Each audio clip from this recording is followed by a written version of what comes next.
Vamos lá. Eu percebi, por causa de uma live que eu fiz lá no Face, eu percebi que não havia um vídeo de apresentação, não havia uma apresentação formal, nem aqui no canal e nem na, lá no Face, evidentemente, né, sobre quem eu sou. Porque, de repente, eu estava falando na live sobre alguns temas e tal, e eu toquei em história, toquei nos historiadores que não são confiáveis antes do século XIX, a respeito da história do candomblé, da etnia preta, da história da etnia preta no Brasil, e, enfim, e a pessoa entrou louca babando no meu inbox, sempre tem um, né?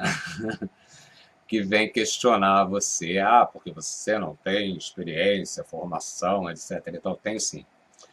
E vou explicar mais ou menos. Então, vou tentar me apresentar.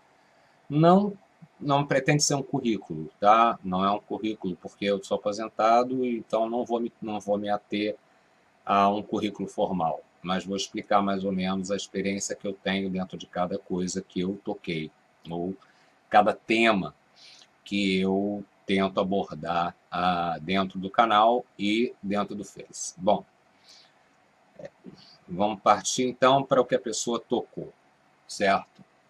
Bom, fora a formação, em 1984 eu me interessei por fazer a pesquisa genealógica da minha família. Eu fiz uma árvore genealógica da minha família que não se prendeu só à família Bernacchi. Ela foi se abrindo, como toda árvore tem que ser feita, para todas as ramificações dessa árvore.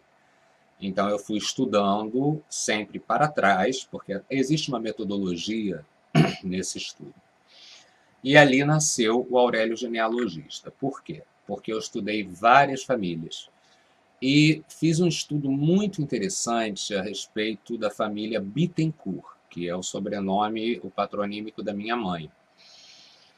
Que existia aí uma lenda entre todos os Bittencourt do Brasil e tal, tal, tal, que inclusive eu fiz um site, Bittencourt do Brasil, no Geocities, isso aí foi publicado e tudo mais. Eu participei de uma pesquisa a nível mundial com o meu trabalho, né? Fiz um levantamento dos Bittencourt no Brasil, uma pesquisa que foi publicada, se não me engano, em 2000, que isso a nível mundial, quer dizer, vários genealogistas de vários lugares estudaram a diáspora Bittencourt e eu estudei aqui no Brasil.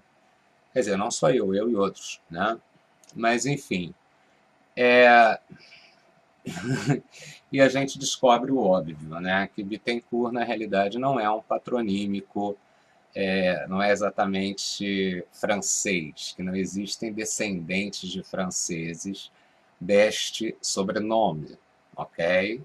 Esse sobrenome ele vem de Portugal, vem das ilhas, dos arquipélagos dos Açores e Canárias, e da ilha do Madeira, ok? Exatamente, pois é. E já vem junto, e está intimamente ligado à colonização do Brasil, às experiências de colonização que colonizaram o litoral brasileiro e mais para dentro um pouquinho do Amazonas, quando da tomada de São Luís, né? Que aí quem é que vai colonizar São Luís? São casais vindos, trazidos por um Bittencourt, ok? Este Bittencourt, o sobrenome Bittencourt é o seguinte, ele é de origem normanda, ele vem lá da Normandia, numa Normandia ainda anterior aos estados europeus, aos reinos europeus, tá? Quando ainda era tudo divididinho em pequenos estados, ou seja, a Normandia era um estado independente, não era nem um estado vassalo à França, a Paris ainda, né? Existe uma coisa na história que é muito importante, que é anacronismo histórico. Então, quando você diz assim, Bittencourt é um sobrenome francês, não. Bittencourt é um sobrenome normando, é um patronímico, veio de um homem. certo? E este é um senhor de Bittencourt, né, que ele resolve descer para Castela e ele foi o vice-rei, ele foi a serviço de Castela, ele vai colonizar as Ilhas Canárias e ele se torna vice-rei das Ilhas Canárias. Esse João de Bittencourt, ele, para muitos, ele era um bucaneiro, um pirata, e para outros ele era um herói, para outros ele era o vice-rei das Canárias. Dá para entender? Então, quer dizer, das Canárias aí vai para a Ilha da Madeira, para os Açores e tal, e vai para a Espanha, e vai para Portugal, e aí está a origem dos Bittencourt que foram se espalhando. Por quê?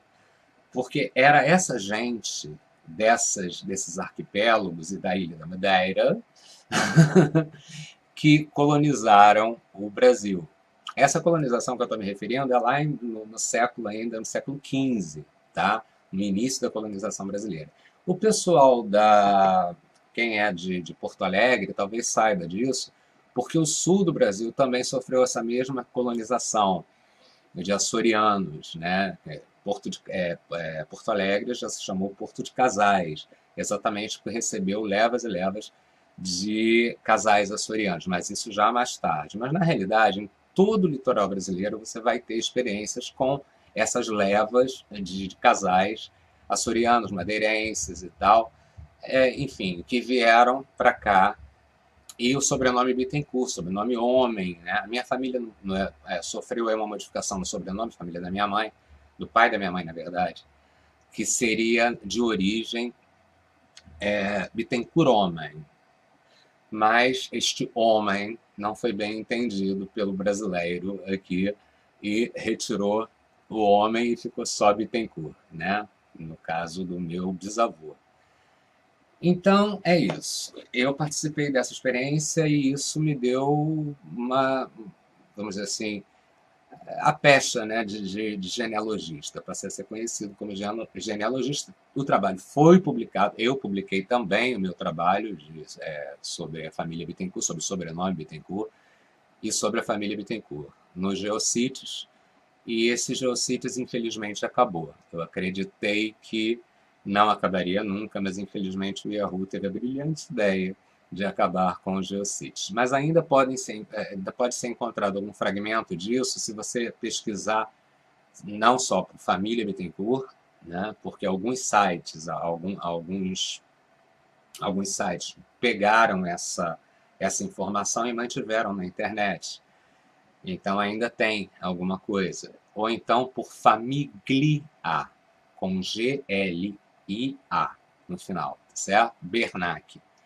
Que ali tem link para o sobrenome Bittencourt, sobre a família Bittencourt, onde tem parte do meu trabalho ali, né? Publicado. Ainda salvaram, graças a Deus. Mas eu tenho tudo isso guardado. Então, quer dizer, expliquei aí o genealogista, o historiador e tal, a experiência em genealogia, particularmente em genealogia, antropologia, tal. Pois é. Aliás, eu tenho bom, eu estava falando isso, eu estou falando isso porque houve eu citei a dificuldade de estudar a ancestralidade preta da minha família. Porque, sim, tem tanto pelo lado italiano, porque o meu pai ele tem ascendência brasileira e por parte da minha avó, e também tem pretos, índios, etc e tal, como pelo lado da minha mãe, né? Porque esse açoriano, Bittencourt, tá? Que vem lá dele do Pico, percebe? Ele se casou aqui com uma escrava, né? Então, na verdade, uma filha de escrava com o senhor, aquela velha história, né? A minha bisavó Clarice. Então, quer dizer, eu tenho também essa ascendência preta. Eu queria estudar mais essa ascendência preta, mas é impossível no Brasil, porque houve aí uma queima, né, feita aí. Não, essa queima foi brasileira, então não vou botar sotaque aí nessa história. Essa queima de registros ela foi feita para apagar, vamos dizer assim, as atrocidades que foram cometidas, né? Na realidade, para evitar indenizações, né? Quando da libertação dos escravos, correto? Então, é muito complicado estudar, levantar a genealogia de uma família preta, tá ok?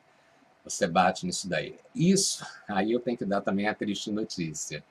Para quem pretende estudar, por exemplo, para vocês terem ideia de como é que as coisas são, para quem pretende estudar uma árvore genealógica portuguesa, que parece fácil, aí vai lá para Lisboa, vai lá para a Torre do Tombo, você tem a triste notícia na Torre do Tombo de que existe muita informação realmente depois de 1755. Por quê?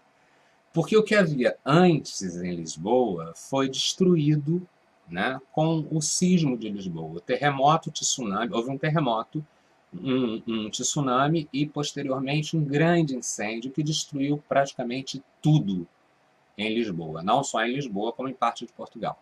Está correto?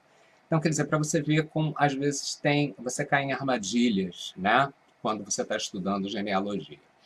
Bom, esse estudo, como eu falei, ele começou com a minha família, mas aí eu fui cair dentro do colégio de genealogia e parti para várias famílias e, particularmente, eu fiz esse estudo sobre os Bittencourt do Brasil e participei dessa grande pesquisa mundial sobre a diáspora Bittencourt. A questão do candomblé, né? Obviamente, eu sou de candomblé desde que eu nasci e fui feito muito cedo. E tive a sorte de ser feito. Por que eu entendo tanto dessa história? Bom, eu vou explicar. Na minha época, o candomblé era passado por tradição oral, certo? Foi passado assim para minha mãe. Minha mãe, por acaso, era minha mãe de santo, né? Minha mãe de santo, por acaso, era uma professora e até tudo bem. Mas ela era filha foi uma das primeiras filhas dele, ainda da época do barracão no Beco do Sabão, onde começa a história de seu Rufino Bom do Pó, que é o meu avô de santo, certo? Então, minha mãe de santo, ela aprendeu com meu avô. Meu avô é um homem, minha mãe viveu lá o finalzinho da década, aprendeu candomblé no finalzinho da década de 30. E meu avô aprendeu na década de 20, 30, tá ok? Início da década de 30 e final da década de 20. Quer dizer, e ele aprendeu de quem? Maçanganga de Cariolê, Miguel Arcanjo de Xangô, que chega a ser citado por Jorge Amado, dada a importância que ele e Jubiabá, né, que era o pai de santo de Gomeia, tinham no cenário da Salvador da época, correto? Assim, Maçanganga de Cariolê, ele foi raspado, foi iniciado no candomblé na nação Tapuio, e depois ele criou a nação Amburaxó, que é conhecida como o primeiro culto do Brasil exatamente por essa antiguidade. Vou explicar. Meu bisavô a iniciação dele é de 1880, correto? Então, obviamente, ele sabia quem foi o pai de santo dele, quem foi o avô de santo dele, quem foi o bisavô de santo dele, correto? Olha as gerações. Quem foi o trisavô de santo dele, etc. Até o trisavô, creio eu. Então, quer dizer, só aí a gente já cruzou o século XVIII. A minha árvore eu canto até 1740. Como eu aprendi essa árvore? Porque meu bisavô passou para o meu avô, e meu avô passou para minha mãe, e existe uma grande diferença de idade física entre mim e minha mãe. Minha mãe de santo, enfim, já era avó quando ela me raspou, né? Ela já era uma senhora. E ela teve o cuidado de me passar. Então, por isso tem esse lapso temporal aí, esse pulo temporal até a minha geração. E por isso eu sou a terceira geração depois de Maçanganga, né? Avô Rufino, minha avó, minha mãe e eu, correto? Então, por isso é que eu sei a história dessa maneira. A minha mãe chegou a conhecer essa Maçanganga. Minha mãe chegou a conhecer o avô de santo dela, né? Então, dá para dar uma ideia aí do porquê que eu falo com alguma propriedade. Fora isso, eu tentei estudar também. E pesquisar, né? Não a minha história do candomblé, isso daí eu já sabia, a história da minha nação eu já sabia. Mas eu tentei estudar o candomblé de caboclo, sei a antiguidade do candomblé de caboclo, quanto ele é antigo, não só pela minha árvore que eu canto, mas porque é fato, né? E é mencionado em alguns trabalhos de historiadores, antropólogos e tudo mais, mas a gente tem uma dificuldade muito grande de fazer qualquer tipo de levantamento, também nessa área da religiosidade e da história mesmo, do preto no Brasil. Por quê? Porque os historiadores que nós temos na virada do século, os historiadores anteriores à virada do século XX, eles eram extremamente impregnados, na realidade até 1930, eles eram extremamente impregnados pela eugenia, né? Extremamente racistas. Então eles tinham sempre uma visão de que o preto era inferior, etc. E tal. Então, além de serem poucos historiadores interessados realmente pelo tema, os que temos, que são pouquíssimos, né, eles eram impregnados desse princípio. Então, o que é eugenia? Eugenia é a purificação da raça a partir do modelo ariano, não ariano, minto, a partir do modelo branco europeu, tá ok? Então, você achava que, ainda naquela época, né, em que se achava que tinha que embranquecer a população brasileira, que a solução era essa, porque a etnia preta seria inferior intelectualmente.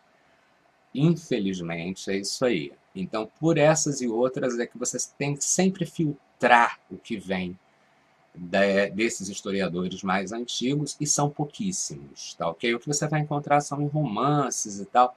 É muito complicado, realmente, você fazer esse tipo de trabalho. Então, deu para explicar? Pois é. É por isso que eu sei tanto a respeito, né? Porque calhou, né? Calhou de eu ter uma árvore, de eu vir de uma família, de uma ancestralidade muito antiga, certo? E ter esses lapsos geracionais aí, esses pulos geracionais, que me deram informações muito antigas, certo? E como no candomblé que eu aprendi, a tradição é oral, a gente não muda uma vírgula, não muda um ponto, não muda nada. Minha mãe passou para mim dessa forma, meu avô passou para ela dessa forma, até porque o meu próprio avô Rufino, ele não sabia escrever direito. Ler e escrever para ele era complicado. E nós vivemos, a gente tem que conviver bem com essa época, com essa desigualdade social que existia. A gente tem que lembrar também que o preto era proibido de aprender na época da escravidão, tá? E quando a gente pega o meu bisavô, você vê que o meu bisavô ainda foi feito dentro do período da escravidão, antes da abolição, tá? Então, tem esses detalhes aí, enfim, uma somatória de fatores que me deu essa informação um pouco mais pura, certo? Mas é muito difícil, já me pediram para, inclusive, escrever sobre o candomblé de caboclo baiano, e eu não posso escrever, porque sempre que você escreve um trabalho acadêmico, você tem que citar fontes bibliográficas, certo? E as fontes que eu tenho são muito parcas para fazer isso, certo? Bom, quanto ao humanista, o DDH, ele começa a se formar ainda lá na Aliança Francesa, aos 15 anos de idade, quando eu começo a fazer parte. Eu sou de uma geração, eu tô com 54 anos, então quer dizer, eu sou daquela geração no final dos anos 70 e início dos anos 80, que tinha uma fome de conhecimento incrível, porque a gente foi criado ainda nessa coisa de uma ditadura militar. Então a gente pouco sabia, né, a respeito de comunismo, socialismo, a gente pouco sabia de tudo, porque na realidade toda a informação era muito filtrada, a gente tinha uma fome de conhecimento muito grande, uma sede de conhecimento muito grande. Então, na Aliança Francesa, a gente monta o Cineclube Jean Renoir, que participa. O que era o Cineclube? Ela era um local onde podia passar determinados filmes que eram proibidos pela censura durante a ditadura militar, em salas especiais. Eles foram liberados inicialmente para salas especiais. Então, os cineclubes eram essas salas especiais, ok? Então, a gente fazia mostras de cinema e depois debates. Era assim que funcionava a coisa. Então, era cinema político, cinema de arte, tal. Assisti muita coisa boa, muita produção boa, né? Desde o início do cinema, Murnau, etc. Botequim e outras coisas que eu assisti que mostra, enfim, Aguirre, sabe? Coisas que eu assisti lá atrás e que eram proibidas para o grande público ainda. E uma das minhas funções era pegar os filmes, certo? E pegar mesmo as fitas, imagina, aqueles rolos, né? E passar também e levar o material de divulgação para os censores. E os censores, eles canetavam tudo. Por exemplo, se fosse vermelho, ferrou. Se o cartaz do filme fosse vermelho, ferrou. A gente ainda tinha esse policiamento na década de 80, no iníciozinho da década de 80. Então é isso, queridos. É assim que vai se formando um socialista, no caso, né? O DDH, propriamente, aí já é uma experiência muito pessoal, porque eu não venho de uma família de elite, como as pessoas pensam, talvez pelo tom da minha pele, pelo nome, etc. e tal. Vamos começar a explicar. O meu Bernac, ele vem de uma família de bailarinos do balé de ópera italiano. Então, quer dizer, era um pessoal já ligado já assim, muito culto, né? Ligado à cultura, né? Minha tataravó, ela escreveu óperas, ela escreveu, dirigiu óperas, meu tataravô também. E a minha trisavó, ela chegou a ser empresária do ramo. Ela foi convidada para dançar, que a primeira que dançou aqui no Brasil, na realidade, foi a mãe dela. E ela ainda era criança, ela veio junto com a companhia, minha trisavó Emília Bernat. A Fanny Bernat veio para a inauguração de um teatro, não sei onde direito, mas enfim, até sei, tem escrito, mas eu não vou pegar agora, tá? E a minha trisavó, posteriormente, vem também para a inauguração do Lírico, Teatro Lírico do Rio de Janeiro. Foi em 1871, creio eu, esse teatro ficava ali no Largo da Carioca, não existe mais, onde tem a estação de metrô Carioca mesmo. Então, quer dizer, ia e voltava, ia e voltava. E aí um filho fica aqui. A história da minha família, a história da minha família italiana é assim: são pessoas que iam para a Europa e voltavam, não aquele imigrante típico que vem por causa de terras, etc. e tal. Não, essa não é a história da minha família. Bom, então a gente já tinha uma cabeça um pouquinho mais aberta. Meu pai, por exemplo, meu pai era socialista. Meu pai era socialista. Era aquele socialismo moreno do Brizola. Ele era brizolista, trabalhista, vai. Ele era brizolista até o talo, né? Então, eu não nasci numa família alienada, certo? Minha mãe era essa mulher multiétnica que tinha um carinho especialíssimo pela avó dela, Dona Clarice, né, que era esta escrava que casou com um cara da Ilha do Pico, com o sobrenome Bittencourt Homem, tá certo? É. hum. Assim, desse material genético humano é que eu nasci, certo? Então, eu tive contato desde muito cedo com o candomblé, eu tive contato desde muito cedo. Minha mãe era do candomblé, minha mãe era do Moloco, minha mãe carnal.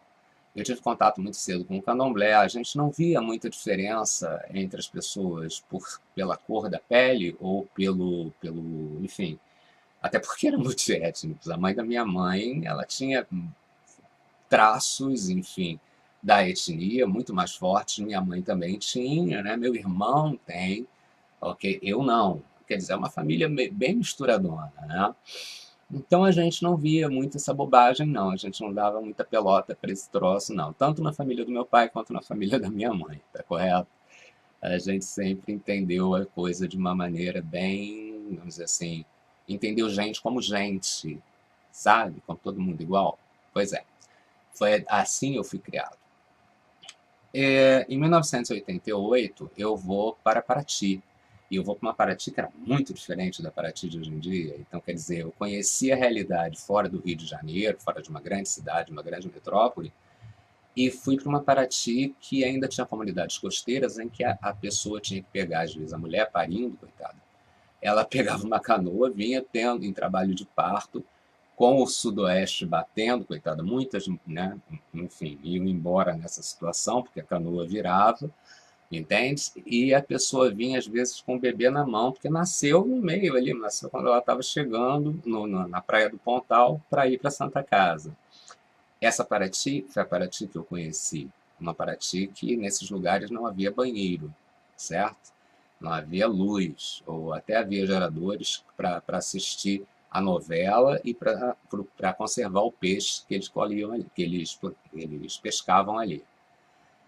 É uma Paraty que teve surto de sarampo na reserva indígena. Sarampo da ferida. Você já viu o sarampo da ferida? Pois é, eu vi. Né? Eu vi, fui fazer atendimento junto com meu marido, que era secretário de saúde da cidade. E era um cara muito legal. Sabe esse prefeito que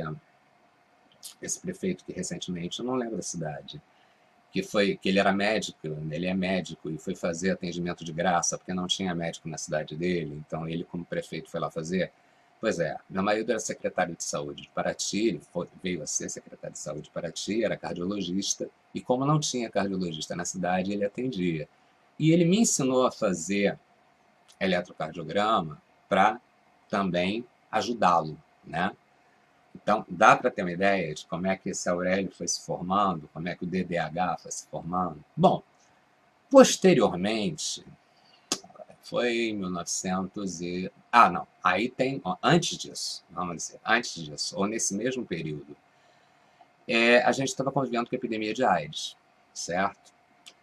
Era uma epidemia mesmo. As pessoas morriam em uma semana, 2 semanas, um mês, porque se descobria que estava soro positivo, não se sabia nem o que era soro positivo. Lá no início, só se sabia que era AIDS, não se sabia direito que era um vírus, certo? Mas quando eu fui para Paraty, eu já convivia com isso, porque eu já tinha perdido muitos amigos, né? Já tinha entrado nesta luta. Eu fui uma das primeiras pessoas a fazer Disque AIDS dentro da ABI, Associação Brasileira Interdisciplinar de AIDS.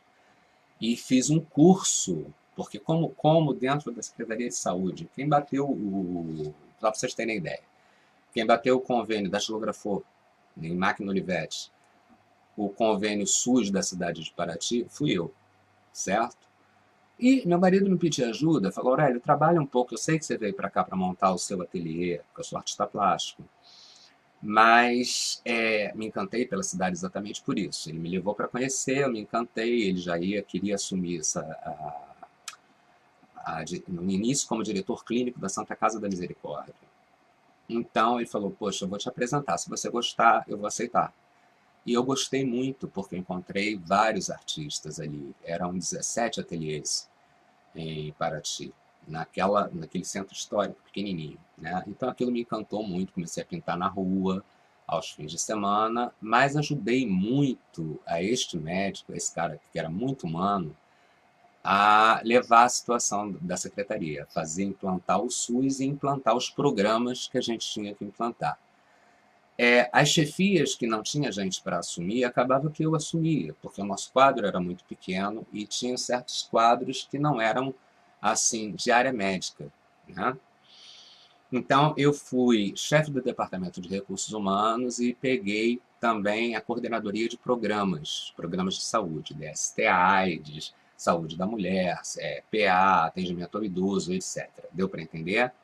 Então isso me deu uma noção muito boa, né, da realidade desse país, da saúde nesse país, correto? E eu fui fazer um curso na época lá no Fundão. Eu com ele fomos fazer esse curso no Fundão. Foi ali que eu tive contato com Márcia Rachid, que foi uma das primeiras, pioneiras, vai. Ela é a pioneira, né, na pesquisa de AIDS no Brasil, na pesquisa do HIV no Brasil, certo? Quer dizer, é muito curioso, né, como é que um DDH é formado, tendo contato com as realidades, certo? Passa um pouco o tempo.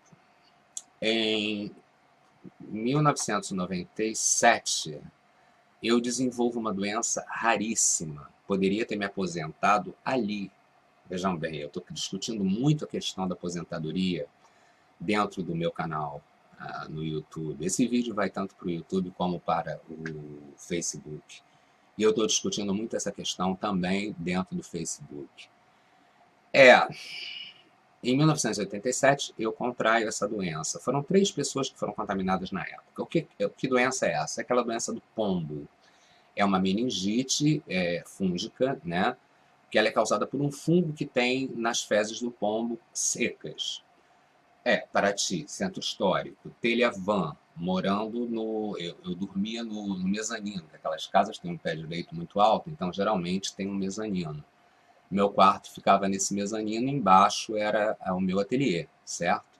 Onde eu ainda exercia também a profissão de cabeleireiro e maquiador. Eu fui cabeleireiro e maquiador da elite da cidade. E ali no centro histórico não fui só eu, foram 3 casos, inclusive a moça, uma menina de 8 anos que morava em frente à minha casa. E essa doença, tipo assim, ou mata, né, ou deixa sequelas seríssimas, sequelas mais variadas. Tipo, enfim, cegueira, pode cegar, pode deixar surdo, pode deixar paralítico, enfim, certo? Porque ela ataca o cérebro. Bom, eu consigo escapar das sequelas mais sérias, eu cheguei a desenvolver algumas sequelas, mas com o tempo foi melhorando. E o tratamento era muito complicado dessa doença, porque dependia de uma medicação chamada anfotericina, que não era encontrada com facilidade aqui no Rio de Janeiro.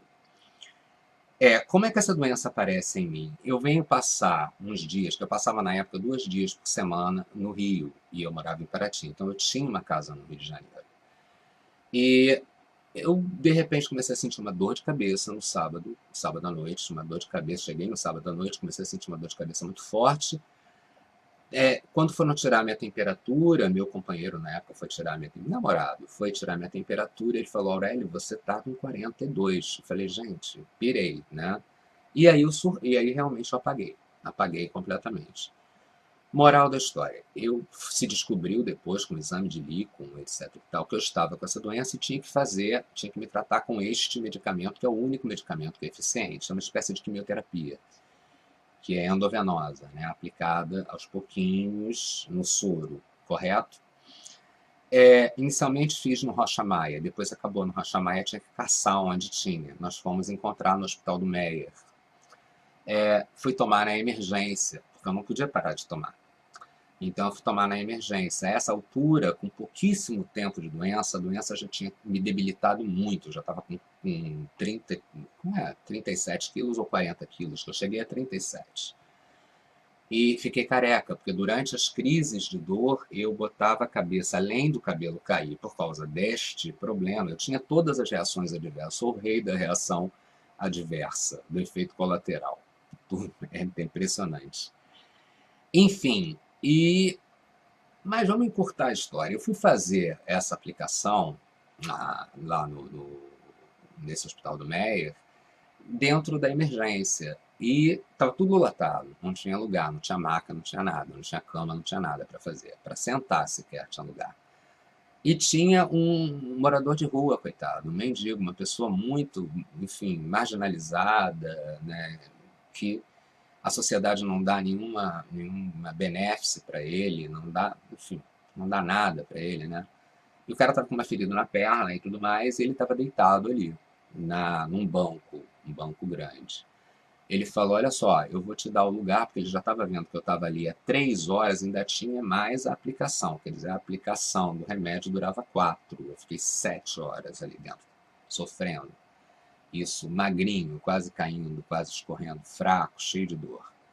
Ele ficou com pena de mim, ele falou, olha, eu vou te dar aqui para você deitar aqui um pouco, porque eu estou vendo que você está muito cansado, você está muito debilitado. Agora tem um problema, eu estou com sarna. Eu falei, não tem problema nenhum. E eu peguei sarna, entendeu? O amálgama, a matéria-prima de um defensor dos direitos humanos, ela é essa, sabe? Ela é essa aí. E aí eu poderia ter me aposentado naquele período. Não me aposentei naquele período. Em 2000, já morando em Nova Friburgo, eu já tinha me recuperado e tudo mais. Sim, porque eu me recuperei. Passei 42 dias fazendo tratamento, me recuperei, cheguei em Paraty com 37 quilos, careca. A anfotericina tinha me deixado com a pele muito escura. Foi uma reação adversa que eu tive à medicação. E eu tava aquela imagem do doente de AIDS que todo mundo tinha, ou de uma pessoa com câncer em fase terminal. E inicialmente eu acabei os quadros que eu tinha deixado para terminar, consegui vender, e depois as minhas clientes lá de Paraty, uma senhora querida, que eu sempre vou mencionar, Dona Maria Ramek, foi a primeira cliente que entrou no meu ateliê e falou assim, Aurélio, eu vou cortar meu cabelo, pintar, e fazer reflexo e escova. E depois ela pegou e trouxe pelo braço outros clientes, porque ela sabia que eu estava precisando. Ela falou, não tenho medo não, eu não tenho medo de nada não, não tenho preconceito, vamos lá, entende? Então eu fui muito ajudado por essa senhora e pelas outras senhoras também de Paraty, porque eu era, enfim, eu era cabeleireiro da elite de lá, além de artista plástico, eu era cabeleireiro e maquiador e era cabeleireiro da elite de lá. Passa o tempo, eu me mudo de Paraty e vou para Nova Friburgo. Em Nova Friburgo, em 2000, depois de fazer uma exposição, sempre fui artista plástico. A minha primeira exposição foi aos 15 anos de idade. Sou um bom artista, tive uma carreira muito boa. E lá em Friburgo, em 2000, eu infarto, certo? Meu primeiro infarto. Tinha que fazer cateterismo para completar. Eu fiquei, na época, 29 dias internado. 14 foi de UTI, depois semi-intensiva e quarto particular. Tá ok? Ao todo foi quase um mês, né? E descubro, então, que eu tinha uma doença no coração, tinha algum problema no coração, teria que fazer um exame de imagem, que é o cateterismo, mas eu evitei, porque eu falei, não, eu tenho uma exposição marcada agora, eu estou com muita coisa para fazer, eu tinha cachorros, tinha isso, eu era criador de Yorkshires na época, e era casado. Então eu falei para meu marido, não, não vou fazer não, eu vou cuidar da minha vida, eu vou fazer essa exposição primeiro. Essa exposição foi uma exposição itinerante por 11 cidades. Em 2003, eu tinha outros convites para exposições e já estava participando como hors concours em alguns salões da Sociedade Brasileira de Belas Artes e da Academia Brasileira de Desenho e Artes Visuais. Quando eu infartei pela segunda vez, e aí realmente falei, bom, agora não dá. Foi automático. Eu fui fazer o meu cateterismo, passei por uma junta médica, fiz ecocardiograma e tudo mais, e foi descoberta a condição do meu coração. Eu fiz esse cateterismo e me tratei e tive essa junta médica no Hospital São Lucas, que é um hospital de referência, era um hospital de referência cardíaca da região serrana, premiado, aliás, era do Rio de Janeiro inteiro na época. Então, quer dizer, era ponta de, né, top de linha, porque eu tinha um bom plano de saúde na época. Ai, ai, vamos lá. Estou tentando contar rápido para o vídeo não ficar longo. O diagnóstico foi muito sério. Não deu para botar aquele negocinho que alarga, sabe que eles têm, aquele negocinho que alarga, porque já você tem, o coração é assim, você tem dois troncos, tronco direito e tronco esquerdo de uma artéria. Esse tronco direito, ele estava, melhor, o tronco direito, ele estava com 40% de obstrução. O tronco esquerdo, ele estava já com 70%. E abaixo desses troncos principais, eu tinha várias obstruções de 80%, em 80% das minhas artérias. Essa é a condição do meu coração. São estreitamentos que dá que o sangue não consegue passar ali direito. Por isso se infarta, por isso se morre, tá ok? Então não tinha muito como botar nenhum stent aqui, porque se colocasse, ia estourar embaixo. É como se você abrisse uma série de coisas que está entupida, você tem uma tubulação entupida para baixo. Se você alargar aqui, vai estourar embaixo, entendeu como é? Então é isso aí. Eu passei por isso tudo, poderia ter me aposentado mais uma vez, já poderia ter me aposentado lá na meningite, mas não, evitei, porque afinal de contas eu estava no auge da minha vida profissional. E nesse período em particular eu também não quis me aposentar. Saídas para isso seria uma revascularização, que não me sabiam dizer quantas pontes eu teria que colocar e qual seria o ganho. Seria um tiro no escuro. Disse, não vai alterar muita coisa o seu quadro, porque por mais pontes que a gente coloque, o seu coração está muito debilitado. O seu coração, ninguém ali tinha visto um coração naquele estágio, senão em pessoas com mais de 90 anos e doentes, certo? Então, a indicação seria um transplante. Transplante esse que eu não poderia sofrer por causa da minha profunda tendência a ter reações adversas e reações alérgicas. Então, é completamente não indicado um transplante para mim, sem dizer que a sobrevida de um transplantado era pequena. Como se sabe, é pequena. Não quero alarmar ninguém, mas certo? Daí, eu virei para a equipe, enfim, essa junta médica, que era representada obviamente por um médico que falava mais. Falei, doutor, se eu não fizer nada, como é que vai ser? Se eu deixar como está e fizer uma dieta, não existe medicação? Ele falou, Aurélio, não há medicação, a situação sua é uma situação grave, a única opção que você tem é o transplante e arriscar.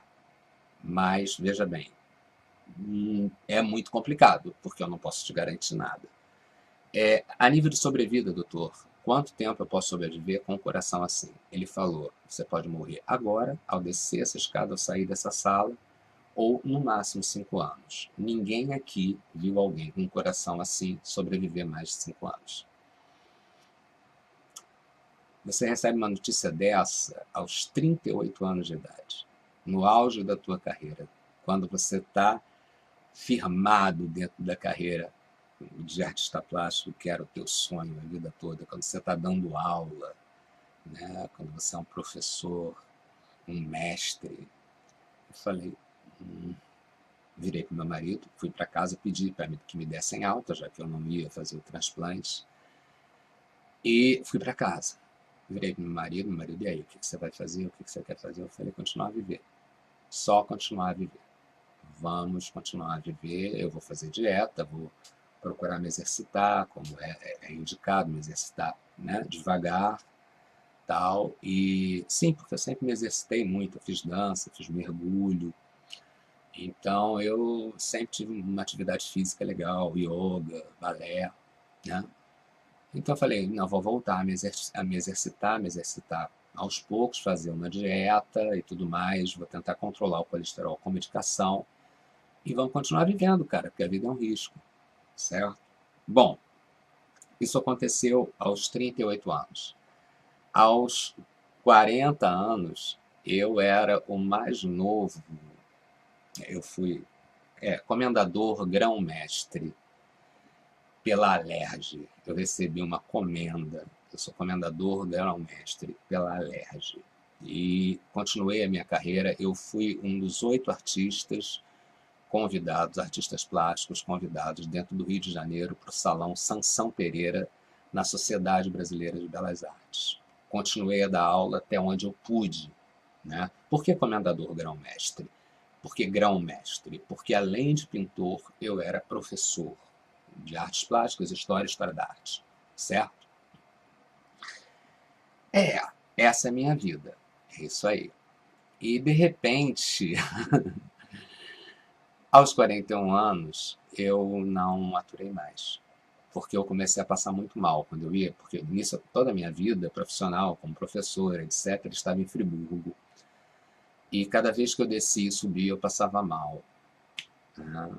Passava muito mal de parar no hospital. Eu tenho crises de angina diárias. Então, quer dizer, quando a altitude oscilava a minha pressão não pode subir, a minha pressão é 9/6. Quando ela desce, você já viu para onde é que ela vai, né? Vai lá para baixo, eu posso morrer numa queda de pressão sem nem sentir. E quando ela sobe, eu infarto. Ou tenho uma crise de angina, que é quase que um infarto, né? Para quem conhece, para quem sabe. Bom, enfim, eu comecei a ter essas crises muito fortes quando eu ia para lá. Então eu falei, realmente não está mais dando, eu tenho que cortar cabelo, nem pensar, passar o dia inteiro em pé, cortando cabelo, maquiando e tal, tal, tal, nem pensar. Se até um aborrecimento podia me matar, que fará isso, né? Então, queridos, eu resolvi entrar com a minha aposentadoria. E é por isso que eu milito por esses coletivos, quer dizer, eu milito pelos aposentados, né, que é onde eu tenho interesse, por isso eu tenho falado tanto em aposentadoria, não só no canal do YouTube, mas também dentro do Facebook. Eu milito pelos homossexuais, eu já militei pelos doentes, pelos portadores de HIV durante muito tempo, porque eu perdi muitas pessoas, eu caí de cabeça nessa militância, né? Eu milito pelos doentes crônicos, certo? Milito pela minha religião, né? Contra a intolerância religiosa. Enfim, as bandeiras que eu carrego são intimamente ligadas à minha história de vida. São peles que eu, de fato, visto, certo? É isso que eu queria dizer. Quanto ao que eu falei sobre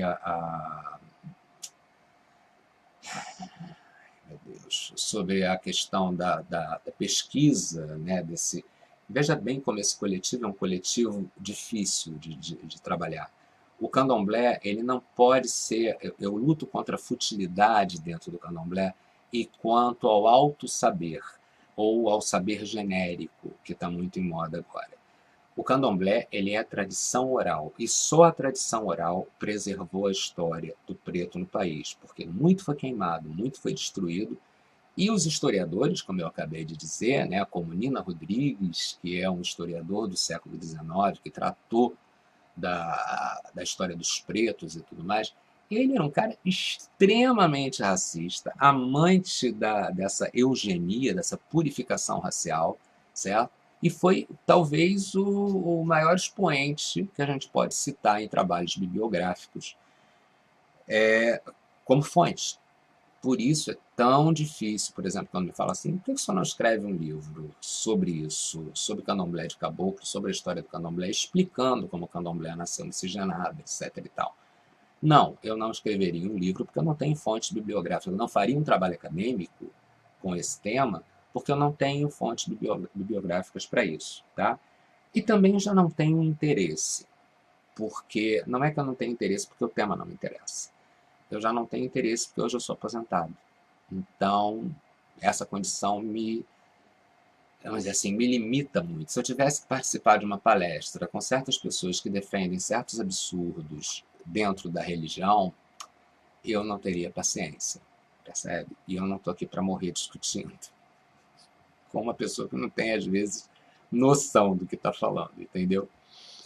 Então é isso. E é por isso que eu faço vídeos, e é por isso que eu escrevo crônicas. Eu já fui também crítico de arte, eu participei de uma coluna no jornal lá, não vou citar o jornal, mas enfim, num jornal da região serrana.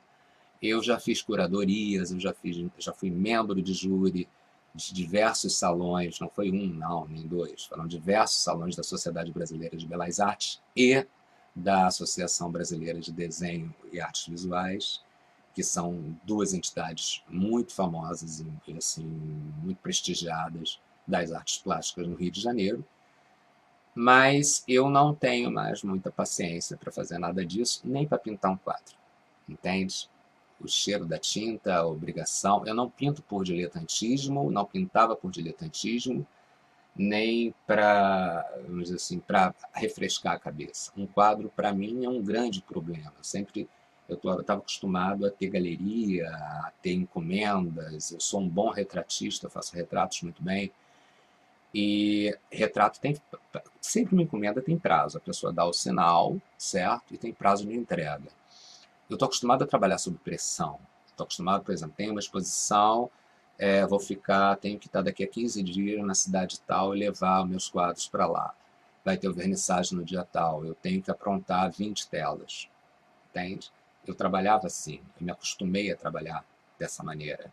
Eu trabalhava para vender, certo? Também. Então, hoje eu não tenho mais condições de fazer nada disso. Tá tudo bem. Então eu faço o quê? Esse blá blá blá que eu estou fazendo aqui. Eu procuro militar pelas causas que eu acredito, eu procuro fazer as minhas crônicas, os meus vídeos. Essa é a minha vida. Mas então, ficou claro, eu acho que deu para dar uma explanada. E olha que eu não quis falar muito sobre o artista plástico, sobre o cabeleireiro, sobre o maquiador, enfim. Eu quis falar dos temas que eu abordo e explicar mais ou menos quem eu sou. Eu espero que tenha ficado claro, para que ninguém venha encher de novo o meu saquinho e dizer que eu não sei daquilo que eu estou falando, porque efetivamente eu sei. Trabalhei na área de saúde, enfim, né? Tenho essa experiência toda com genealogia, história, etc e tal. Tem formação, tem tudo, tá? Então, quando eu abro a minha boca aqui, eu sei o que eu estou falando. E eu só abro a minha boca pelos temas que me movem, certo? Mas eu também não estou aqui para ficar me aborrecendo com gente louca que liga o achismo, sabe? Liga o achômetro e resolve achar alguma coisa sobre alguém que nem conhece, né? Sobre uma história de vida que não tem o mínimo conhecimento de causa, que não estava presente ali. Porque se nem muitos parentes meus não estavam presentes e não sabem, eu não sei, como eu disse na live, muita gente talvez que tenha me conhecido como artista plástico pense que eu sou só um artista plástico. Muita gente que me conheceu como professor, por exemplo, de curso de modelo e manequim, que eu também tenho formação na área, fiz curso de modelo publicitário dentro da ESPM, sou formado, posso ministrar cursos, tenho diploma, enfim, ou como professor de etiqueta social, talvez pense que eu sou só aquilo, eu seria uma pessoa fútil, etc e tal. Ou só como cabeleireiro, pense assim, ah, o cara é cabeleireiro, maquiador, imagina que esse cara deve ler revista L. Na minha época era revista L, agora eu já nem sei mais o que é Vogue. Não, eu lia Nietzsche, entende? Eu lia Sartre, eu lia Simone de Beauvoir, percebe? Porque pronto, Zequinha, eu tenho essa expressão, tá pronto, Zequinha, porque isso é assim. Porque eu realmente tive uma educação nesse sentido, vim de uma família que dava valor à cultura, uma família com a cabeça mais aberta, e eu sempre tive a minha cabeça mais aberta e uma fome imensa de conhecimento. Absorvi alguma coisa em 54 anos e quero passar isso, quero falar, e principalmente no momento em que eu vejo que a sociedade está tendo um retrocesso, eu quero falar sobre esses assuntos, é importante. Porque se tem uma coisa que eu aprendi é que liberdade de expressão é importante. Então, por isso que eu defendo o meu direito de estar aqui, diante dessa câmera, ou estar no Facebook escrevendo textos, ok? E eu quero que você aí do outro lado tenha o mesmo direito. É por você que eu estou aqui falando, entende? Porque eu quero que a liberdade de expressão não acabe nunca. Até porque eu conheci o outro lado, como eu estou falando, né? Eu acho que eu pulei o meu episódio de tortura e ele também é fundamental na minha vida. Não tenho certeza, eu me perdi um pouquinho no texto, não sei se eu falei dele. Mas aos 18 anos de idade, vamos lá, se eu já falei, me perdoe, eu fui torturado por causa desse trabalho que eu estava fazendo lá com o Cineclube. Eu fui preso, fui sequestrado, na realidade, pela polícia do Exército. Mas isso tem num vídeo aqui, onde eu conto até com uma certa. Eu passei 30 anos sem falar nisso, depois eu falei numa entrevista e tal. E, enfim, eu fui torturado por 3 dias e 2 noites, da maneira mais cruel. Isso em 1984. Então, quer dizer, esta pessoa que está na frente dessa câmera falando com você do outro lado, ela foi forjada a ferro e fogo. Como dizia uma grande amiga, Magda de Barros, liga não, Aurélio, é com fogo que se prova a têmpera do aço, né? Então é isso aí, tá certo? Então é para que você não perca o direito de falar que eu estou falando aqui. Eu quero que você lute por esse direito. Você lute para manter esse direito. Só isso, tá bom? Porque eu acredito numa sociedade onde as pessoas são livres para falar o que quiserem. Só isso aí. Então que ninguém venha me encher mais o saco. Tá feito o vídeo, talvez esse seja o vídeo da apresentação do canal. Não sei, vou pensar. E tá aí, é isso. Esse é Aurélio Bernac. Muito prazer, tá bom? Uma pessoa comum, como você. Tchau. Ah, eu vou ter que olhar para cima porque eu vejo tudo aqui numa tela imensa. Então é para desligar o inferno, porque eu tenho que dar essa olhada aqui que nem um idiota para cima para ver a telinha ali, tá bom? É isso. Vamos falar o que a gente quiser enquanto a gente ainda pode, tá bom? Porque eu sei o que é não poder falar, tá? Beijo grande. Tchau.